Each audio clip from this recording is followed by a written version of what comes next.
अस्सलाम वालेकुम, आपको आपके दोस्त आपके भाई तैयब एजाज का सलाम है। सिंगापुर के हवाले से मेरे व्लॉग्स काफ़ी हिट भी हुए हैं और जब मैं सिंगापुर में था वहाँ से मैंने इन्फॉर्मेशन दी है, यहाँ पे भी दी है वर्क परमिट के हवाले से, काफ़ी चीज़ों के हवाले से।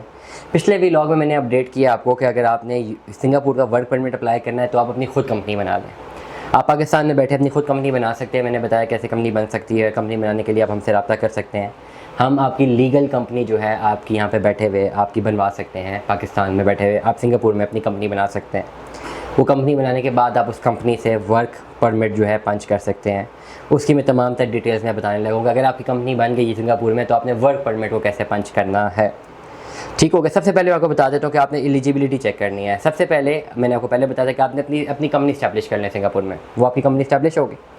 कंपनी स्टैब्लिश अगर आपने खुद वर्क परमिट पे जाना है तो अपने नाम पे कंपनी स्टैब्लिश ना करवाएं, अपने भाई के नाम पे किसी के भी नाम पे अपनी कंपनी स्टैब्लिश करवाएं लीगल, जिसकी सारी लीगल फीसेज आप पे करेंगे। जब आपकी कंपनी बन जाती है कुछ टाइम बाद आप वहाँ से करते ही हैं कि आपने अपनी एक रिक्वायरमेंट निकालनी है जिसमें आप foreign employ meets the requirement. अपनी रिक्वायरमेंट आप जनरेट करते हैं, या तो आपने एम्प्लॉयमेंट पास पे जाना है, एस पास पे जाना है, वर्क परमिट पे जाना है। अगर आप अपनी कंपनी बनाते हैं वहाँ पे सिंगापुर में और वो सिंगापुर की जो कंपनी है वो आईटी की कंपनी वहाँ पे इस्टेब्लिश करते हैं आप उस लाइसेंस पे, तो फिर आपका एस पास जनरेट होता है। कोई और नेचर है कंपनी की तो फिर आप जो है एम्प्लॉयमेंट पास जनरेट करते हैं। आपने सबसे पहले अगर फॉर एग्जांपल आपकी कंपनी बन गई है, लेटर सपोज अपने भाई के नाम पे बनवा दिया, और भाई आपके नाम का वर्क परमिट कैसे निकलवाएगा, ये हमारे आज का सवाल है जिसका जवाब मैं दे रहा हूँ। वो भाई सबसे पहले रिक्वायरमेंट बनाएगा आपकी, वहाँ पे जिसकी कंपनी के नाम पे बनी है आपके नाम की रिक्वायरमेंट बनाएगा और आपकी क्वालिफिकेशन और एक्सपीरियंस वगैरह चेक करेगा, जिसकी आपने एक सीवी उसको फॉरवर्ड करनी है। वो सीवी हासिल करने के बाद वो जिसके नाम पे कंपनी है वो ministry of man powers MOM के ऑनलाइन पोर्टल पे लॉगिन करेगा, अपना एक अकाउंट बनाएगा और अकाउंट के साथ वो जो अपनी लीगल कंपनी बनाई हुई है उस लीगल कंपनी के नंबर के साथ ही वो लॉगिन कर पाएगा, अदरवाइज़ नहीं कर पाएगा। जैसे ही वो लॉगिन करेगा वो अपनी एप्लीकेशन सबमिट करेगा कि उसको एम्प्लॉयमेंट पास चाहिए, एस पास चाहिए, वर्क परमिट चाहिए। इसको दोबारा सुने। लेट अस सपोज मेरी कंपनी है, मैंने बनवा ली कंपनी, मैंने जाना सिंगापुर वर्क परमिट पे, मैंने कंपनी है और मैंने अपने भाई को भेजना है। सिंगापुर में मेरी कंपनी बन गई। स्टेप 1 पे मैंने पिछली वीडियो में बताया कि कंपनी कैसे बनानी है। कंपनी बन गई उसके बाद मैंने क्या करना है कि सबसे पहले अपनी कंपनी से एक रिक्वायरमेंट निकालनी है अपने भाई के नाम की जिसको मैंने बुलाना है, और उसकी ऑलरेडी सीवी मैंने अपने साथ अपने रिकॉर्ड्स में रख देनी है। और रखने के बाद मैंने MOM पे मिनिस्ट्री ऑफ मैन पावर्स पे जाके लॉगिन करना है और जो मेरी कंपनी का लाइसेंस है उस लाइसेंस की बेस पे मैं लॉगिन करूँगा।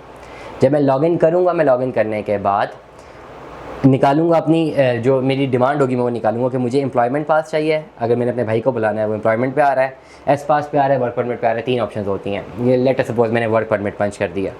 जब मैंने वर्क परमिट पंच किया तो उसकी फ़ीस होगी। एम्प्लॉयमेंट पास की अलग फ़ीस है, वर्क की अलग फ़ीस है, उसकी अलग फ़ीस है। $105 से लेकर $205 तक की फ़ीस है जो कि मैंने सबमिट करवानी है।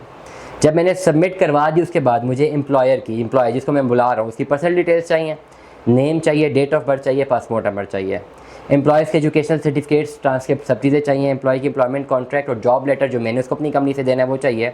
कंपनी इन्फॉर्मेशन, बिजनेस रजिस्ट्रेशन, ये सारी चीज़ें मैंने सबमिट करनी है। ये सारी चीज़ें जैसे ही मेरे पास हो जाएंगी मैंने वो सारी की सारी अपलोड कर देनी है अपने पोर्टल में, और एप्लीकेशन फॉर्म भी फिल कर देना है। जब मैं फिल करूँगा ministry of man power review करेगी कि आया कि मैंने अपना केस सही से सबमिट किया कि नहीं, आया जिस बंदे का मुझे वर्क परमिट चाहिए, जिसको मैं वर्क परमिट पे बुला रहा हूँ सिंगापुर, क्या वो मीट करता है रिक्वायरमेंट को। नहीं, उन्होंने 1 से लेकर 3 हफ्ते तक लेना और 3 हफ्ते बाद या वो वर्क परमिट लॉन्च करेंगे या एम्प्लॉयमेंट पास या एस पास, या तो वो कर देंगे या वो रिफ्यूज़ करेंगे। रिफ्यूज़ करेंगे तो कोई रीज़न होगा, कोई ना कोई गलती की होगी, उसकी बेस पे रिफ्यूज़ करेंगे, अदरवाइज़ ये एक्सेप्ट हो जाता है।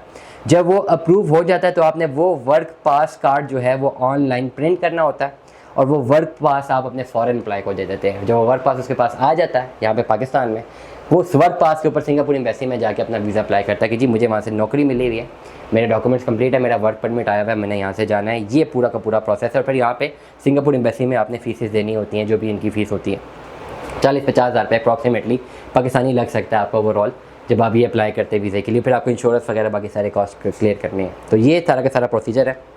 सिंगापुर अगर आपने प्रॉपरली लीगली शिफ्ट होना है कि सबसे पहले यहाँ पे बैठे कंपनी बनाएंगे, आपके पैसे लगेंगे 4 से 5 लाख रुपए तक लग सकता है आपकी कंपनी बनाने में।